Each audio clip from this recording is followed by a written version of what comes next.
Bonjour et bienvenue sur ma chaîne Marie-être. Une vidéo pour parler un peu de ce que l'on vit depuis presque un an. L'amour est le fil conducteur de nos vies. J'ai fait une vidéo sur l'amour est plus fort que tout, où je vous ai exposé une situation où une fratrie était en discorde, mais l'amour est présent dans n'importe quelle situation si vous vous penchez bien sur le sujet. Et je pourrais en faire plusieurs de vidéos sur l'amour, car tout est lié à l'amour. L'amour doit redevenir la puissance de l'être, de nos êtres. Aujourd'hui, il me semble que le moteur de cette humanité est l'argent. Mais comme on dit, l'argent ne fait pas le bonheur. D'ailleurs, combien de personnes richissimes se sentent seules intérieurement ou se sentent dans une prison dorée, comme on dit aussi. L'argent est dans la matière pour nous permettre de vivre dans cette société-là, qui nous a aussi créé des besoins que l'on croit que si on n'assouvit pas, on est malheureux. Aujourd'hui, beaucoup de personnes perdent le seul moyen de revenu, mais les charges continuent. Rappelez-vous de cet arbre qui est content d'être là, où il est, de cet oiseau qui vole. Ils sont assez comme ils sont et heureux. Le matin, qu'il pleuve ou qu'il neige, ou qu'il fasse gris, l'écureuil va chercher sa nourriture, le lapin va chasser. Il se dit pas: oh, il fait pas beau, alors je déprime. On se perd dans tout cela. On ne sait plus. C'est pour ça que je vous dis que l'amour doit redevenir le premier sentiment qui nous fait avancer, qui nous relie à travers nos sens. Notre vue, notre ouïe, l'odorat, le toucher, le goût.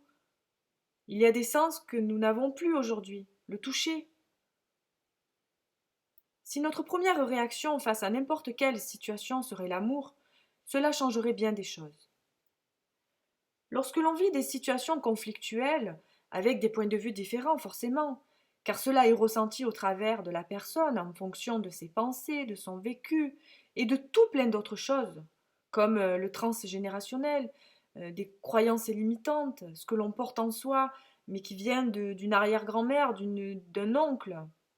Ce domaine est un peu plus complexe. Mais on peut évoluer et grandir justement, en se connectant à son cœur, à chaque fois. On n'est que de passage sur Terre, et notre existence est limitée.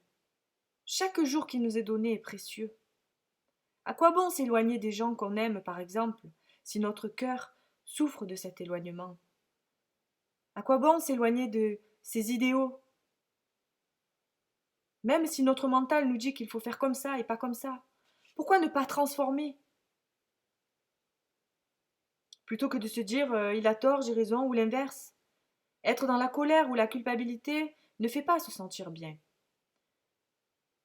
Se dire qu'est-ce que cela fait réagir chez moi? Pourquoi, face à cette situation ou dispute, je réagis comme ça? Rappelez-vous, lorsqu'on presse un citron, c'est du citron qui sort. Donc si vous avez colère en vous, c'est qu'il y avait déjà de la colère. Chaque contraction de la vie conspire à nous ramener à la reconnexion de qui nous sommes vraiment. Rien ne se perd, rien ne se crée, tout se transforme. Il faut identifier ce qui a de l'importance et fait sens à nos yeux. C'est sans doute le meilleur usage que l'on puisse avoir de notre temps et de notre énergie. Retrouvons le bon sens des événements, retrouvons la logique. Notre énergie est vitale. Si nous en déployons dans la rancœur, dans le jugement, dans la critique ou autre énergie basse, notre énergie va vibrer de la même façon et nous attirerons la même chose. Nous n'irons pas vers la sérénité. Tant que nous restons attachés au point de vue que le changement ne peut arriver que de la façon dont nous l'avons décidé, façon qui d'ailleurs ne marche pas, nous continuons à chercher la source du changement dans la mauvaise direction. Si nous souhaitons qu'une relation change, c'est nous qui devons changer. Si ce monde ne va plus, c'est nous qui devons changer nos habitudes de consommation, nos habitudes de... je ne sais pas, ça doit venir de nous et petit, ben, le changement va s'opérer. Un truc tout simple. J'ai rencontré une situation conflictuelle avec un de mes enfants. Et c'est vrai que j'avais tendance à lui parler d'une façon, on va dire, agressive. Et donc, ben, il répondait de la même façon. J'ai changé ma façon de l'aborder. Et forcément, ben, la réponse était différente.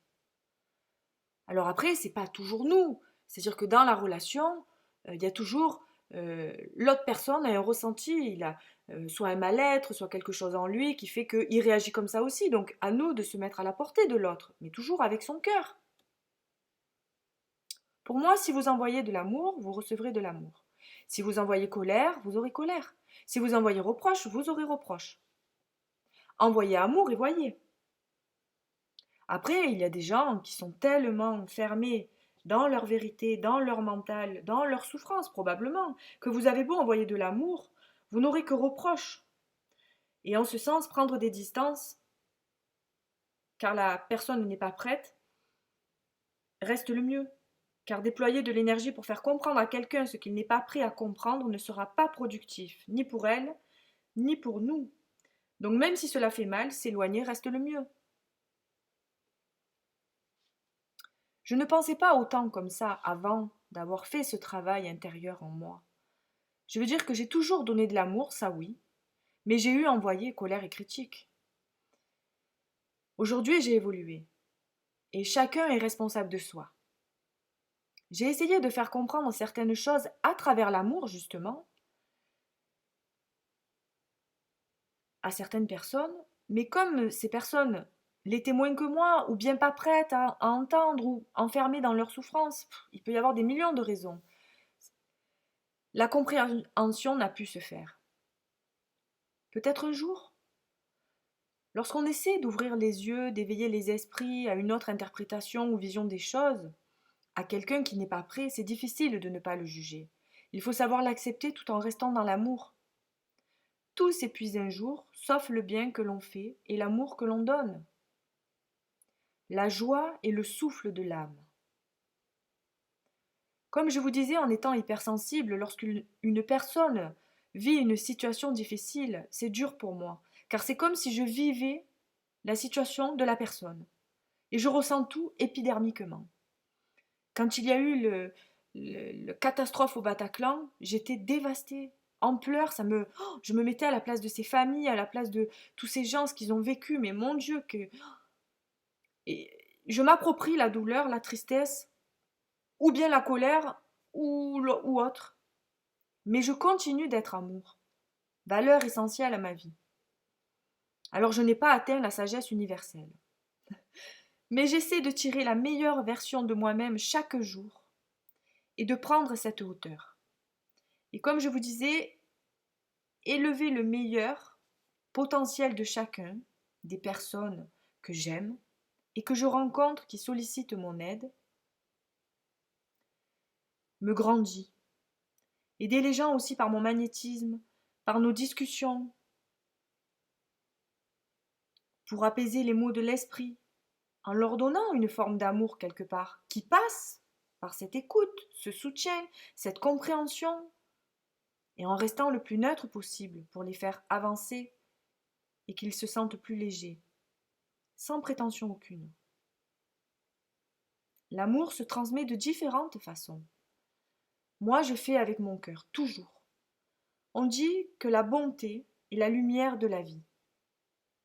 Et je le redis, mais élever les gens vers leur potentiel et leur être supérieur me rend utile et m'élève à moi aussi, bien sûr, dans une dimension d'âme.